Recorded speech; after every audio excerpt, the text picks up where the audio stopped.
자, 2015년 6월 고2 학평 때 나왔던 명목 실질 환율 이야기인데요. 이거는 실질 환율 쪽은 내용이 되게 좀 뭐라고 해야 될까요? 그냥 그렇구나라고 생각하고 보고 넘어가시면 훨씬 더 편하고요. 이 원리와 막 그런 것들에 대해서 깊게 이해하시는 거는 대학교 가서 하세요. 아시겠죠? 대학교 가서 경제학을 배운다면은 거기서 하시게 될 겁니다. 아마 명목환율, 실질환율, 특히 실질환율 이 부분에서 막혀가지고 강의를 신청을 한 거일 텐데 여기에서 이제 주어지는 것은 그냥 주어지는 대로만 가지고 그냥 갈게요. 그거에 대해서 파고들 필요 없이 그냥 주어지는 건 주어지는 대로만. 왜냐면 우리는 이 지문의 탐구자가 아니라 이 지문을 가지고 문제를 풀 수 있을 정도의 독해를 해야 되는 사람이니까요.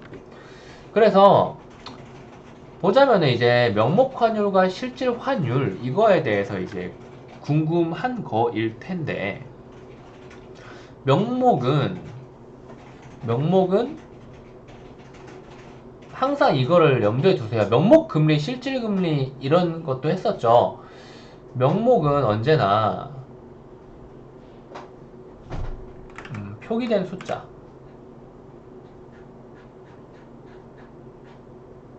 이렇게 이해를 하시고요. 실질은 이게 되게 많은 과정을 거쳐서 실제적으로 물건을 구입할 때의 기준을 실질이라고 보시면 돼요. 근데 이 명목 환율과 실질 환율 이게 왜 어렵게 느껴지냐면 제가 봤을 때도 어려워요. 제가 봤을 때도 어려운데 이걸 어렵게 생각하지 말고 그냥 써져 있는 그대로 그냥 애플은 사과입니다. 왜 APPLE가 모여가지고 사과가 됐을까요? 라는 것을 분석할 필요는 없는 거죠. 그냥 애플은 애플입니다. 라고만 생각을 하면 훨씬 더 편해질 거예요. 그러니까 왜 명목 환율과 실질 환율이 우리 이 교재 지금 이 지문이 나온 이 교재 같은 경우에는 바로 전에 명목 금리와 실질 금리 이야기가 있었어요. 금리 같은 경우에는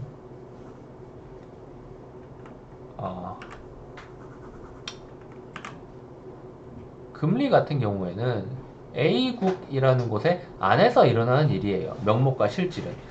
이 명목과 실질의 차이는 물가 상승률의 차이로 일어나고 물가 상승률이 명목 금리의 상승률보다 더 높아져 버리면은 은행에 저축을 하는 것이 오히려 실질적으로 물건을 살 때 1년 후에 나한테는 물가 상승률이 너무 높아 버리면 손해가 될 수가 있다. 라는 거죠. 돈을 갖고 있는 것보다는 물건을 사는 게 낫다. 뭐 그런 거죠. 그리고 이제 이 금리에서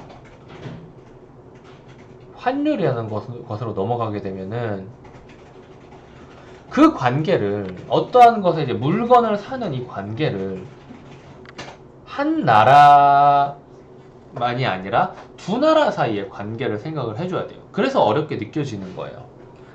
근데 일단 명목금리와 실질 금리에 대해서 명목 환율과 실질 환율에 대해서 이야기를 하자면 명목 환율은 좀 간단하게 이야기해도 될 겁니다. 실질 환율이 복잡해 보이는데 복잡해 보이는 걸 복잡하게 생각하지 말고 최대한 간단하게 단순하게 바라봐야 돼요. 명목 환율부터 한 나라 통화와 다른 나라 통화 사이의 교환 비율이다. 간단하죠. 1,000원으로 1달러를 살 수가 있습니다. 인 거예요. 명목 환율이 상승했다는 말은 무엇일까요? 명목 환율이 상승했다는 것은 기준은 달러가 되는 거고요. 기준은 달러가 돼요. 그리고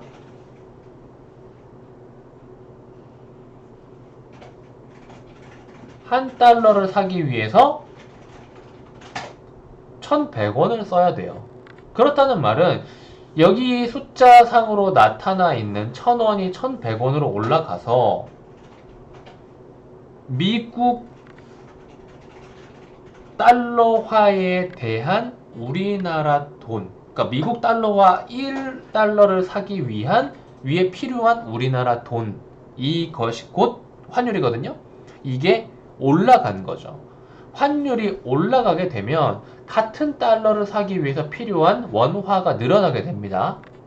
원화가 늘어난다는 것은 상대적으로 미국 달러화 1달러와 비교했을 때 우리나라 돈의 가치, 미국 달러, 미국의 화폐와 비교했을 때 우리나라 돈의 가치가 올라간 거예요? 낮아진 거예요? 낮아졌으니까 같은 달러를 사기 위해서 필요한 돈이 더 많이 드는 거겠죠. 우리나라 화폐의 가치가 낮으니까. 싸구려일수록 더 많이 줘야 뭘 사올 수 있잖아요. 그쵸? 이게 반대로 되면 환율은 내려가는 거고 우리나라 돈의 가치는 올라가게 되는 거죠. 이걸 이제 평가절하, 평가절상이라고 하는데 이 지문에서 안 나오니까 이야기는 하지 않을게요. 자, 그리고 이러한 명목환율의 의의는 이거예요. 한 나라의 통화가 가지는 대외적인 가치. 명목환율이 올라가면은 우리나라 통화의 가치는 내려가는 거죠. 같은 달러를 사기 위해 필요한 돈이 많아지니까요. 반대는 명목환율이 내려가게 되면 우리나라 화폐의 가치는 올라가게 되는 거겠죠. 자, 이제 실질환율 이야기를 좀 해보셔야 되는데, 실질환율은 무엇이냐? 두 나라 사이의 재화나 서비스의 교환 비율로 외국 상품 한 단위와 교환되는 국내 상품 단위수로 표시한다. 이걸 잘 보셔야 돼요. 외국 상품 한 단위와 교환되는 국내 상품 단위수입니다. 그냥 그 다음에 읽어볼게요. 원달러 실질 환율은 명목 환율과 각 나라의 통화 단위로 표시된 두 나라 물건값. 이거 그냥 받아들이세요. 그냥 받아들이시면 돼요. 실질 환율은 명목 환율 1000원 달러 위에서 그대로 갖다 쓸게요.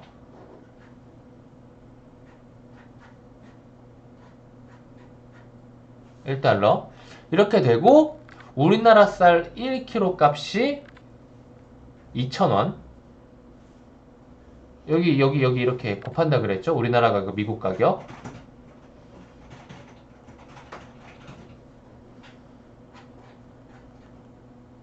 이렇게 돼요. 쌀 1kg의 가격이에요. 아, 이거는 2,000원이 아니라 1,000원이 아니라 $1. 미국에서 쌀 1kg를 살 때 줘야 하는 돈, 우리나라에서 쌀 1kg를 살 때 줘야 하는 돈인 거예요. 그리고 이건 명목 환율인 거죠. 이 둘을 곱하면 어떻게 되는가? 2분의 1이라는 결과가 나옵니다. 이건 그냥 공식이에요. 이거를 깊이 생각하지 말고 그냥 이대로 받아들이세요. 2분의 1은 무엇을 의미하는가? 외국 상품 한 단위와 교환되는 국내 상품 단위수입니다.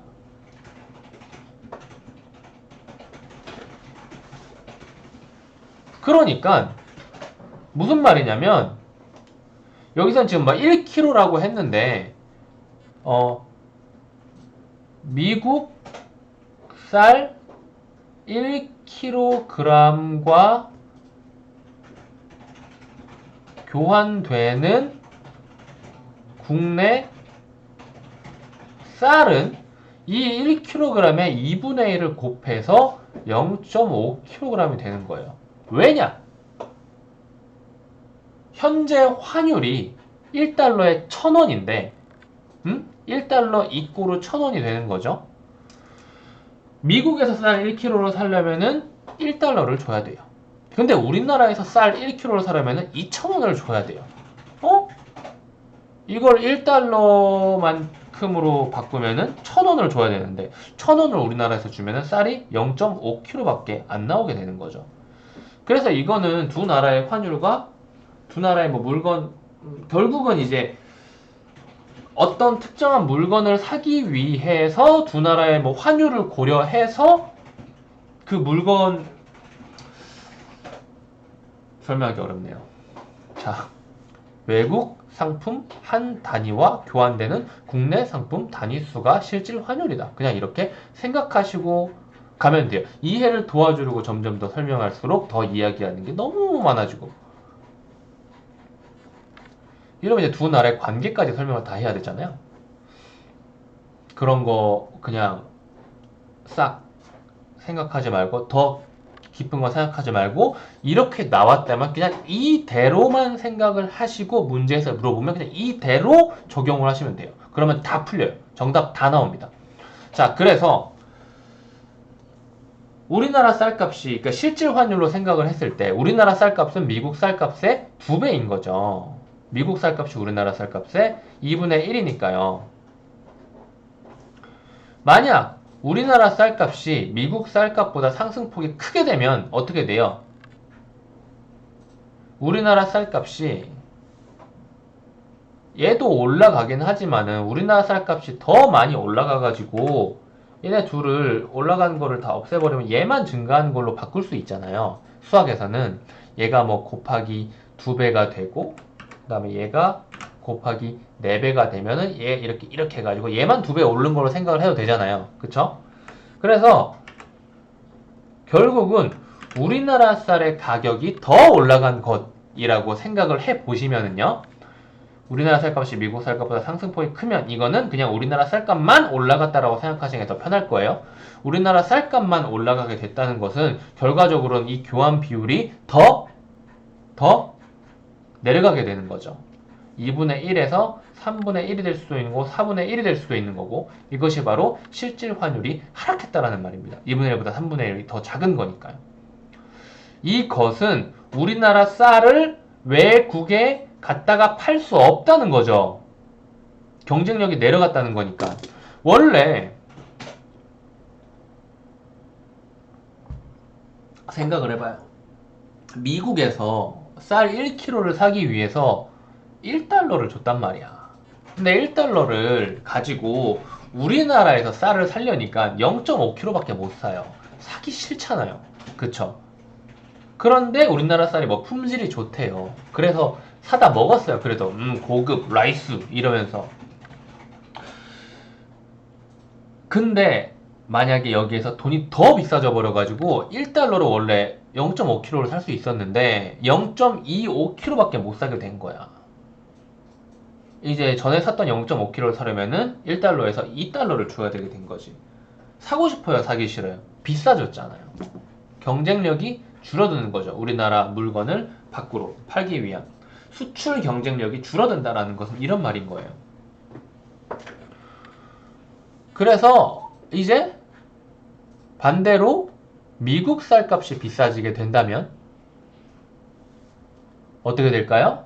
정반대의 일이 일어나는 거죠. 미국 쌀값이 비싸지면은 이제 이 비율이 점점 1에 가까워지거나 1보다 더 커지게 되는 일이 발생하게 되고, 그렇다는 말은 미국 쌀을 사기 위해서 미국인이 1달러를 가지고 사는 것보다는 우리나라 쌀을 사는 게 더 이득이 높아진다. 그래서 가격 경쟁력이 증가한다. 이런 거죠. 실질 환율은 결과적으로는 이 구매력이라는 게 반영이 된 건데, 구매력이라는 말을 생각하면 너무 어려우니까 실제로 물건을 사는 그런 경우로 생각을 하시면 돼요. 같은 돈이라도 이 돈이 어떤 물건을 구매할 수 있는 힘, 이건 다 다르잖아요. 베네수엘라의 화폐를 생각을 해보세요. 아니면 옛날에 막 그런 적도 있었어요. 감자를 사기 위해서는 수레로 돈을 끌고 가야 된 적이 있었어. 리어카 같은 데다가. 그 화폐의 구매력은 엄청나게 낮은 거죠. 아무튼 구매력 이야기는 더 하지는 말고요. 이 구매할 수 있는 힘, 그 화폐가 구매할 수 있는 힘 정도만 생각을 해주시면 되겠습니다. 이게 반영된 것이므로 한 나라 상품의 국제적인 가격 경쟁력을 측정하는 데 널리 이용된다. 말했죠, 여기. 국제적인 가격 경쟁력, 이 부분. 그래서 이제 여기 맨 마지막 부분은 안 읽고 이제 넘어가도 되는 건데, 이 실질 환율이라는 게 뭐냐? 수입을 할 때 가격 경쟁력을 계산할 수 있는 아주 중요한 변수죠. 그래서 이 실질 환율의 변화라는 거는 국내외 경제에 큰 영향을 미칩니다. 우리나라의 실질 환율이 상승을 한다면 우리나라의 실질 환율이라는 것은 다른 나라와 비교했을 때 우리나라의 실질 환율인 거죠. 미국과 비교했을 때 우리나라의 실질 환율이 여기에서 상승을 하게 된다면, 아니면 하락을 하게 된다면 국제적인 가격 경쟁력이 높아져서 물건을 더 많이 팔 수 있게 되고, 왜냐면 우리나라 돈으로는 같은 돈을 받게 되는 거지만 미국 사람들 같은 경우에는 원래 살 수 있었던 것보다 더 많이 살 수 있게 되니까, 혹은 더 덜 사게 되니까 경쟁력이 줄어들게 되고, 더 많이 살 수 있게 되니까 경쟁력이 늘어나는 거고, 무역의 입장인 겁니다. 두 나라의 입장인 거예요. 그런 식으로 돼서 이제 수출이 증가, 수입이 감소하고 뭐 국내 경기가 활성화된다. 뭐 이런 이야기가 있습니다. 이거는 이제 이 원리에 대해서는 생각을 하지 마시고 그냥 내용 일치라든가 선지에 나오면은 이 부분을 보시면서 푸시면 되겠습니다. 여기까지 할게요.